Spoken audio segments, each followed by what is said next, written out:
Floods disaster, homes lost, relatives missing in floods in northeast Nigeria. Kindly share this video, subscribe, like and comment below. Floods have displaced 300,000 people and damaged thousands of buildings, affecting 1 million people in Maiduguri. Floods in Maiduguri. National Emergency Management Agency officials assist people affected by floodwaters in Maiduguri. Halima Abdullahi has spent most of the last week peering out of the gates of the displaced persons camp she and her family are squatting in, hoping that her 3-year-old toddler, Musa, will suddenly come waddling towards her, safe and sound.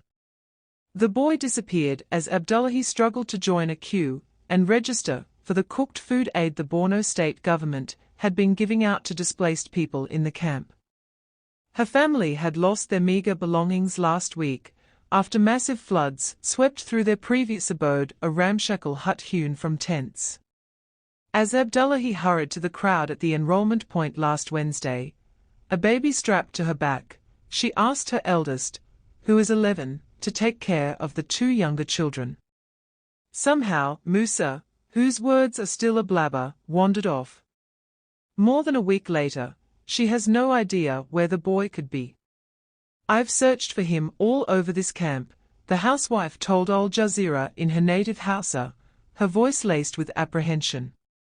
"I checked with one old woman at the camp, who had been gathering all the lost children. I've gone to the camp's entrance gate more than 10 times to ask the security guards, but all in vain. The latest I heard was that a girl and a boy were found, but when I went to check, my child wasn't among them." Abdullahi is one of an estimated 300,000 people displaced by floods that hit Nigeria's northeastern city of Maiduguri early last week. Some 37 people have died, according to government figures. 1 million people were affected by the deluge, which authorities say is the worst in 30 years. Heavy rainfall in recent weeks had caused the Alau Dam, located just a few kilometers outside Maiduguri, to collapse for a 3rd time since 1994. Northeast Nigeria normally receives much less rain than other parts during the annual July to September rainy season. However, unusually high levels of rainfall across West and Central Africa, which some experts link to climate change, have affected more than 4 million people, from Liberia to Chad. As in Abdullahi's case, the abruptness of the tragedy contributed to people going missing and several families losing track of children, Chachu Tadicha, a senior official with the aid organization Save the Children, told Al Jazeera. "People were running helter and skelter, and because of that, some lost connection with each other." Tadicha's team counted 88 unaccompanied children last week. By Wednesday morning this week, 76 had been reunited with their families, he said, but 8 others, like Musa, are not yet home. Twice displaced. The waters came at night last Monday in much of Maiduguri, taking many by surprise. Hundreds of thousands woke up to see their houses filling with water. By the morning of Tuesday, September 10th, almost half of the city was immersed in water, authorities said. Drone shots of Maiduguri at the time showed large swaths of land nearly completely submerged. In some parts, the tipped roofs of buildings managed to peek above the muddy waters, in others, there was nothing to see. Rescue work. Nigeria floods. People are escorted through floodwaters on a military boat in Maiduguri on September 12, 2024, Abdu Mart, AFP. Those who could not flee quickly enough, or who underestimated how much water would come, got trapped. One of them was Fati Laminu. Last Monday, local officials in her area had told residents to fill sacks with sand and block the waters that had just started to flow in the community's direction. Later that night, she said, some government officials announced with megaphones that people should evacuate. Many, including Laminu, didn't. She, her husband and 2 children filled more bags with sand to block their home. But when the water came, it swept it all away, Laminu told Al Jazeera. It reached our knees, then our stomachs and our chests. That was when the children started drowning. Luckily, some men helped in rescuing us. Now in the Gubio camp for displaced people, Laminu says she managed to escape with only the clothes on her back. Her younger brother is missing and her brother-in-law's body was found floating in the waters. Government officials and soldiers deployed on trucks and canoes attempted to fetch the thousands trapped in the floodwaters last Tuesday. However, the waters were so high in some areas that rescuers could not access them. Some people were forced to climb up on tree branches and hang there for hours as the waters rose. Amid the disaster, the Sondakairima Park Zoo, located in the city center, announced that its premises had been decimated and that 80% of the wild animals in its care had died or broken free of their cages and escaped, including snakes, lions and crocodiles. At least one child has died in a displaced persons camp from a snake attack, Tadicha of Save the Children said. The reptiles, we couldn't save them, as they died or escaped, but most of the big animals are still alive, Mohamed Amat Kois, Borno State's Commissioner of Environment, told Al Jazeera on Wednesday. Among the rescued animals were ostriches and lions, he said. Before last week, Maiduguri was already home to camps for internally displaced people, IDPs, where hundreds who fled conflict in the region live. Borno State is burdened by a 15-year-running armed rebellion by Boko Haram. The armed group is against Western influence in the region and seeks to create an Islamic caliphate. It has been heavily subdued in the past 8 years, but at the height of the conflict in 2015, suicide attacks that killed dozens were a regular occurrence. Markets, churches, mosques and schools were hit. The conflict caused some 35,000 deaths and displaced 3.5 million people in Borno and neighboring Yobe and Adamawa states. Abdullahi, whose son is missing, was among them. Like thousands of others, she and her family lived for years in a tent in Garkin block, one of several IDP camps in Maiduguri that relied on aid organizations for food and sustenance. Displaced people were already facing severe food shocks compounded by 30-year high food inflation figures in Nigeria. In some parts of the region that are inaccessible because of Boko Haram control, many people are likely to face emergency levels of food crisis through January 2025, the United States Agency for International Development has warned. Borno State Governor Babagana Zulum has pushed since last year to shut down all camps and encourage residents to return home, attempts to rid Maiduguri of its city-in-need image. Garkin block was one of 4 remaining camps still open before the floods arrived last week. Now, there are an additional 26 IDP camps across the city, including at 16 schools, housing those affected by the disaster. Waiting to go home. Officials scrambled to house displaced people in the hours after last week's floods. It took 2 days for authorities to settle her family in Gubio camp, Laminu told Al Jazeera, adding that conditions there are hard. While cooked food was distributed last week, authorities have switched to raw food instead. The plan is to give each adult a one-time cash transfer of 10,000 naira, $6, encourage people to return home as the waters recede and dismantle the camps by next week. Aid workers working alongside the authorities say. That's more sustainable in the long run, Tadicha of Save the Children said. We will be able to support them in rebuilding and households will receive more cash transfers. Children in some schools are currently out of classes because some of the displaced are housed in their schools, one of the reasons officials are keen for people to return home quickly. But some like Laminu doubt the adequacy of the funds and the camp arrangements, which some describe as crowded. The government is trying, but we really suffered and are still suffering. Not much shelter and no food, and there are mosquitoes all over the place. I have never experienced such a disaster in my life, she said.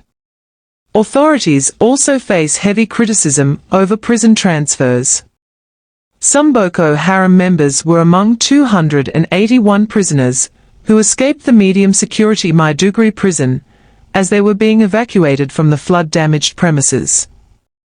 7 of those were recaptured by Sunday, a statement from the Nigerian Correctional Service read.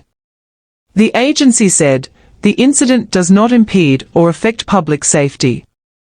Fears of a disease outbreak following the floods have so far been averted, health workers say. But many hospitals, including the largest teaching hospital in the region, the University of Maiduguri Teaching Hospital, are among tens of damaged buildings. Some of the displaced say they are looking forward to returning home, despite the damage in their communities. I learned that some parts of my house have been destroyed. We only have the children's room and a parlor that's safe, Tihani Hussaini, a firewood seller said. We will go and clean it and wait for the government's support. Others, like Abdullahi, say there's little to return to, with her previous home destroyed, and her son still missing. I can't leave this camp, because I'm hoping that my child will be found, she said. Share this video, like and subscribe, for more of our videos coming up.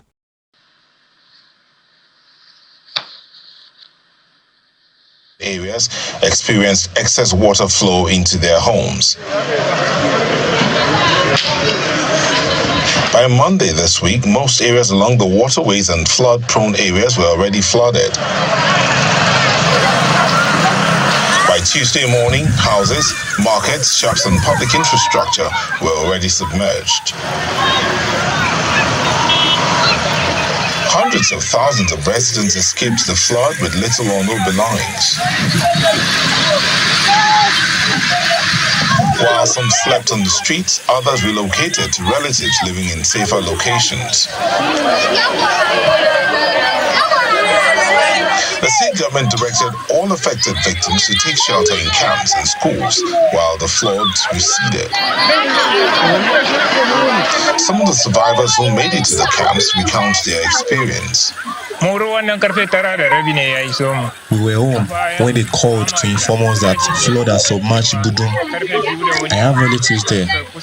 While on my way there, I was called back that my area has been flooded too. Search and rescue operations commenced on Wednesday as the flood continued to recede.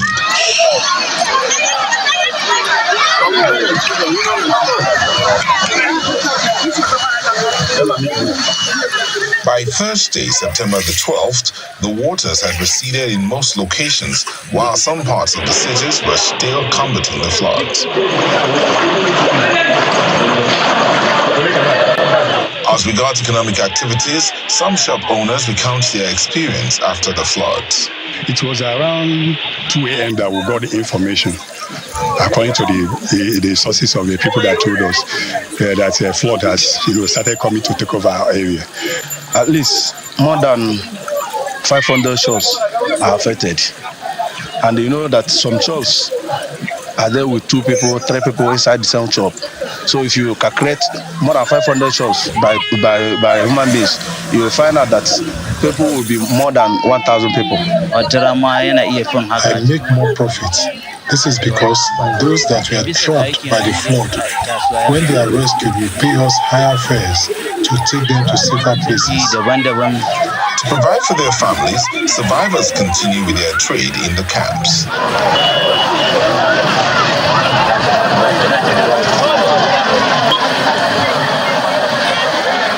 Owing to the blockage of the major connecting roads across the state capital, the Biu-Damboa road has experienced increased vehicular movement, causing traffic jams as some of the camps, perishable markets, and other businesses have shifted to that axis of the city. Vice President Kashim Shettima assessing the flood situation in Maiduguri, Borno State after days of flooding. Wading through the body of water, he drives through the city to catch a glimpse of the devastation. He makes a stop at the Bakassi IDP camp where some of the displaced persons are temporarily taking refuge. He makes a stop at the palace of the Sheikh of Borno, which has been partly submerged.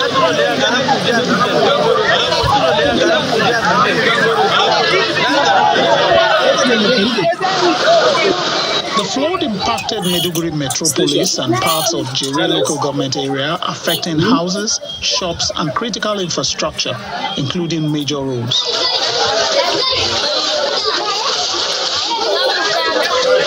Vehicular movement is restricted as a result of the flood, as critical facilities are affected.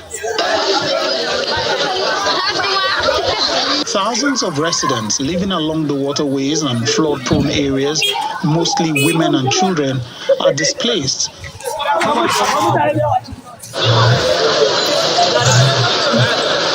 Though the state has been experiencing heavy rainfall, the flood has been traced to the release of water from the Alo Dam, a major source of water supply to Maiduguri. Although the state government has allayed fears of flood, communities have been grappling with the effects of the leakage from the dam and heavy rainfall. The dam has not broken down. It is actually the damaged parts that is overspilling. But at the same time, even when it overspills, the river behind us, River Yetsaram, is where the water drains into. Developed a strategy to address perennial flooding and other environmental crises confronting the state as a medium-term plan. All the flood-prone areas has been taken over with development. People build house on flood-prone areas. And once we monitor our dams, we check the inflow, we release the water out, the impact can be minimal. But in the absence of this, we'll continue to have perennial flooding because it is expected. Climate is changing. According to the National Emergency Management Agency, 7 lives have been lost, 150,000 persons are displaced, and about 7,000 houses are. Thanks for tuning in to Smart Okoson TV show.